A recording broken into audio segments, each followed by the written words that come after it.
Shalom, salam damai sejahtera Bapak Ibu, Saudara dan Saudariku seiman. Semoga saya menjumpai Anda semuanya dalam keadaan yang sehat walafiat, tetap semangat, tetap tersenyum, dan tetap berpengharapan pada Tuhan kita Yesus Kristus. Anda semuanya selalu dalam lindungan kasih Tuhan. Buat saudara dan saudariku yang sedang sakit, dalam nama Tuhan Yesus, Anda sembuh. Senang berjumpa kembali dalam permenungan harian Sabda Tuhan, Embun Sabda, di hari Jumat 16 Juli 2021. Mari kita siapkan hati kita untuk mendengarkan dan merenungkan firman Tuhan. Tuhan sertamu dan sertamu juga. Inilah Injil Yesus Kristus menurut Matius. Dimuliakanlah Tuhan. Pada suatu hari Sabat, Yesus dan murid-muridnya berjalan di ladang gandum.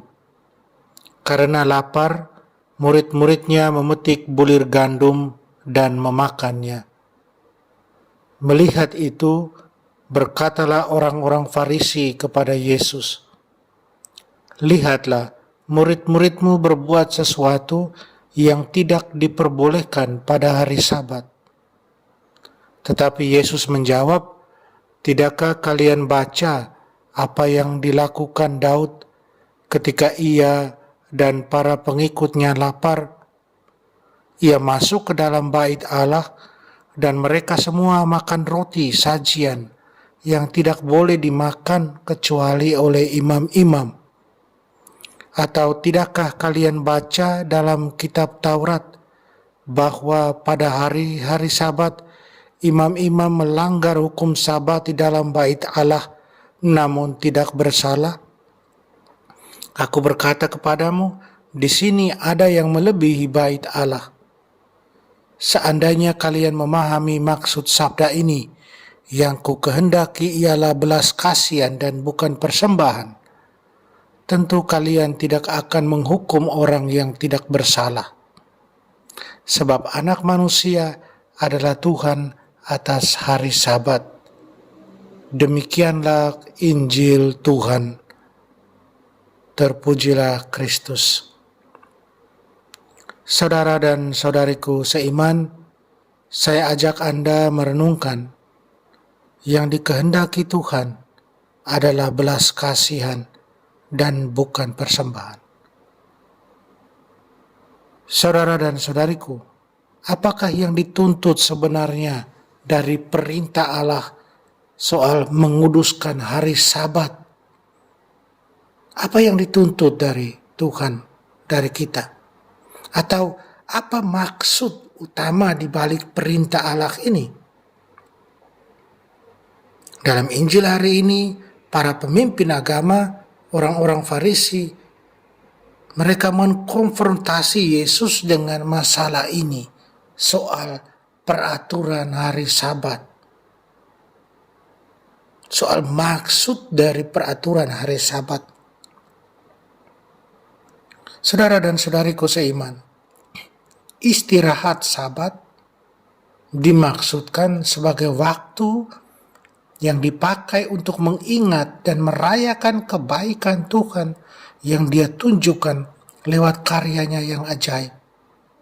Baik itu lewat penciptaan maupun lewat penebusan, karyanya yang luar biasa. Dan hari Sabat adalah waktu yang dipakai untuk mengingat dan merayakan semuanya itu. Istirahat Sabat adalah hari yang dikhususkan untuk memuji Tuhan dan segala karya ciptaannya, segala karya penyelamatannya yang dibuatnya demi umat yang dicintai. Pada hari Sabat ini, kita diminta untuk beristirahat, untuk menyegarkan diri dalam Tuhan lewat memuji Dia.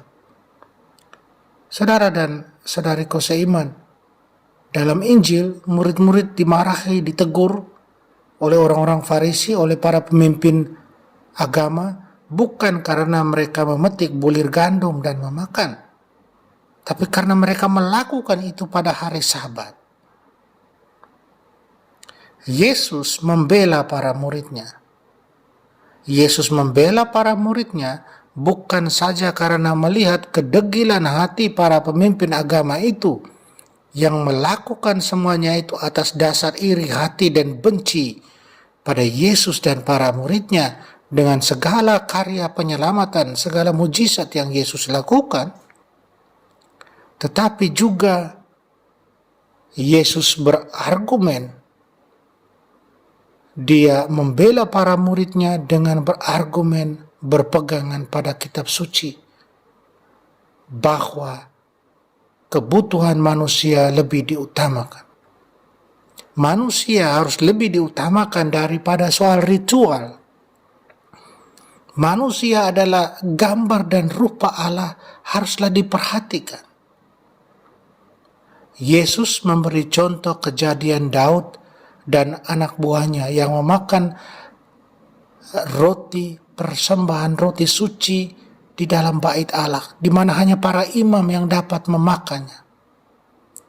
Yesus juga mengutip pekerjaan Sabat dalam upacara ritual memuji Allah.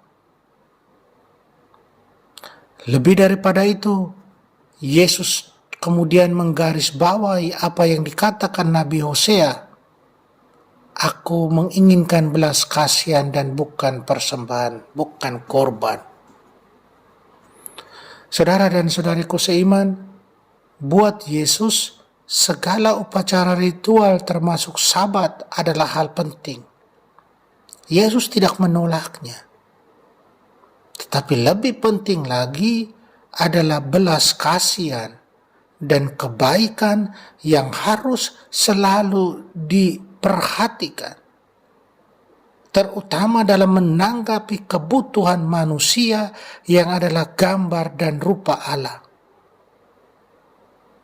Dengan kata lain, saudara dan saudariku, berbuat kasih kepada mereka atau sesama yang membutuhkan adalah di atas segalanya.